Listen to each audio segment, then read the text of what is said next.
A time now for Flashback, a recap of stories that made headlines during the week. We begin on Monday with the rescue of another Chibok schoolgirl and her baby by troops of Operation Hadinkai in Borno State. The theater commander, Major General Ibrahim Ali, announced the rescue at the theater of the operations in Mai Malari Cantonment, Maiduguri, the Borno State capital.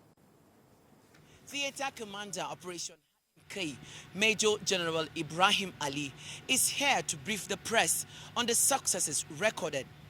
According to him, his troops have rescued another Chibok schoolgirl during an operation in the Sambisa forest. She is identified as Saratu Dauda. Is listed on serial number 10 on the list of abducted Chibok schoolgirls. Saratu is 25 years old and a native of Mbalala in Chibok, local government area of Borno State. She had 3 daughters, aged 7, 5, and 2 years old, with Bana. The rescued Chibok schoolgirl has been handed over to the Borno State government. We have received quite a number of the girls. They are still in our custody. We continue to give them mental health, psychosocial support, making sure that they are empowered in one skill or another before they are handed over to the federal government to join their other sisters that were earlier released. So I'm really pleased with what I saw today.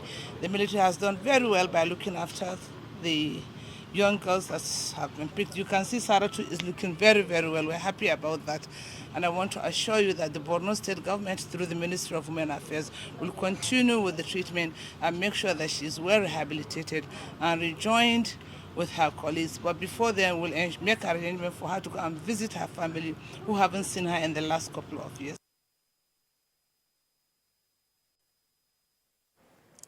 Still on Monday, Afrobeat singer Seun Kuti submitted himself to the Lagos State Police Command following the order for his arrest by the Inspector General of Police for allegedly assaulting a police officer. He reported at the State Criminal Investigation Department in the Panti area of Lagos in the company of his lawyer and a family member. Mr. Hunde said upon completion of investigation, the police will go ahead with prosecution of the singer if there is any reasonable ground. Son of the late Afrobeat singer was seen in a video footage assaulting a police officer on duty.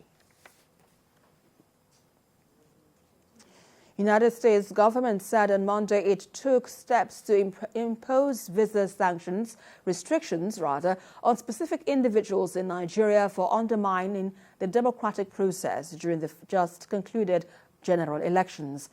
The U.S. Secretary of State Antony Blinken announced the development, clarified that the sanctions were specific to certain individuals and not the Nigerian people or the government as a whole. He said the affected persons have been involved in voter threats, result manipulation, fiscal violence, and other activities that undermined democracy. According to Mr. Blinken, the visa ban was the United States' commitment to supporting Nigeria's aspirations to strengthen the rule of law. And still in the week under review, one of the major headlines in Nigerian media space on Tuesday was world record for the longest cooking marathon set by Nigerian chef Hilda Baci. Hilda Baci cooked for 100 hours and 40 minutes in the pursuit of her Guinness World Record. The support from Nigerians has been outstanding and phenomenal. Nigerians trooped to the venue of the record-breaking attempt in Lekki, Lagos, to support a 27-year-old who dares to have her name written in gold. Soon, the news of her exploit hit social media. Chef Latatondon had initially set a record of 87 hours and 45 minutes in India in 2019.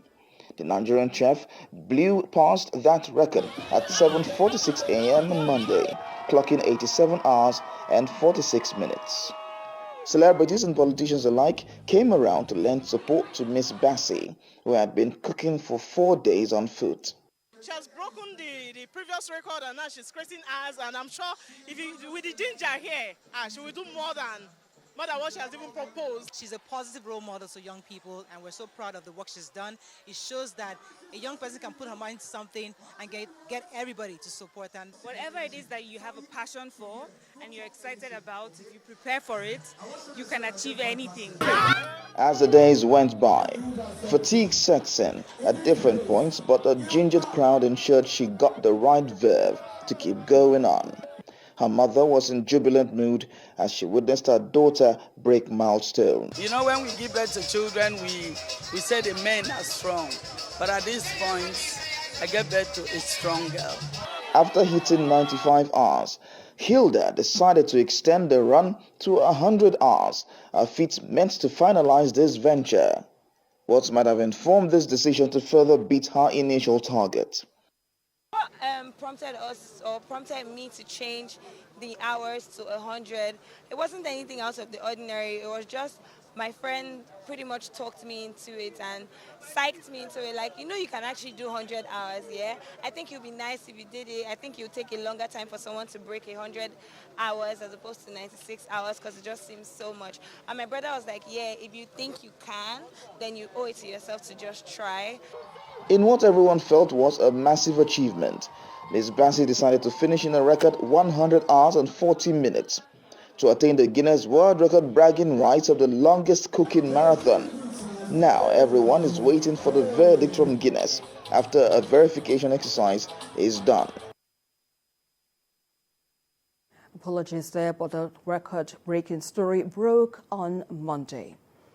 Well, let's flash our back now to Wednesday, where the federal government warned members of the National Association of Resident Doctors to shelve their planned warning strike or risk implementation of the no work, no pay policy. Minister of Labour and Employment, Dr. Chris Ngige, gave the warning when he received a letter of notification from the NARD executive on the planned strike. Mr. Ngige described the planned strike as illegal and told the doctors to engage in a social dialogue rather than embarking on a warning strike, which he said was unknown to the law.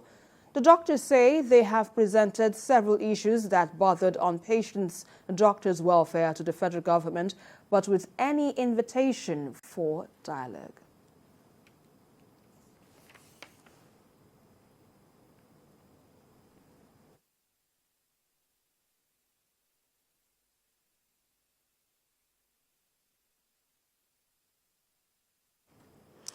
Well, on Thursday, the Anambra State Police Command announced the arrest of 2 suspects linked to the recent attack on the United States consulate workers' convoy in Ogbaru Council area.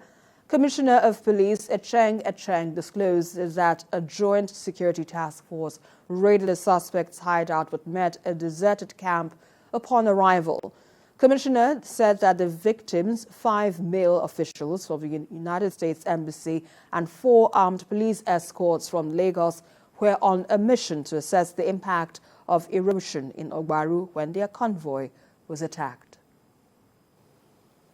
Preliminary investigation conducted by the command following the incident revealed that 5 male officials of the United States consulates and 4 PML personnel escort from Lagos were on a mission to assess the impacts of erosion in Ogbaru local government and were traveling in a convoy of 2 vehicles, which, when they suddenly came under attack by armed men who targeted them with gunfire and set their vehicles ablaze.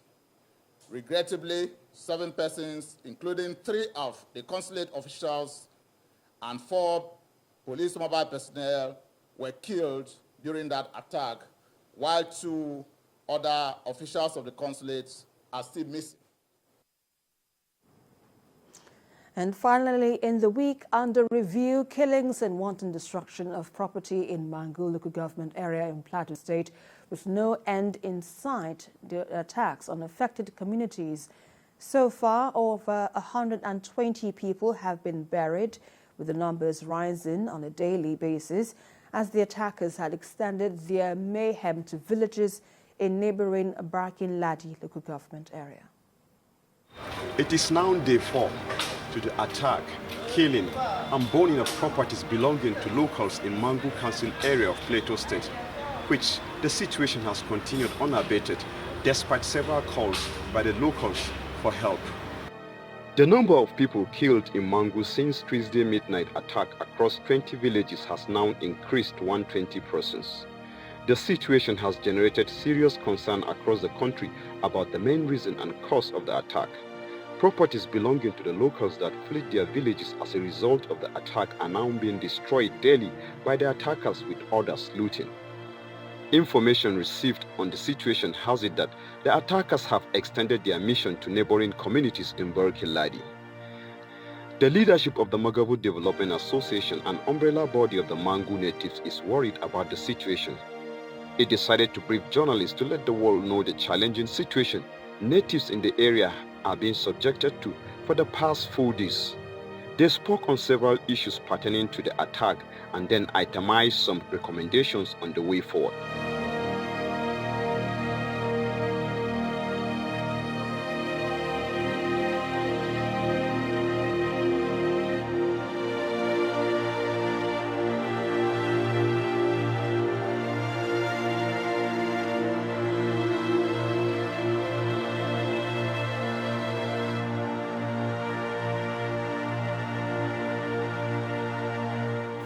Today, we want the world to know that what is happening to us can best be described as genocide.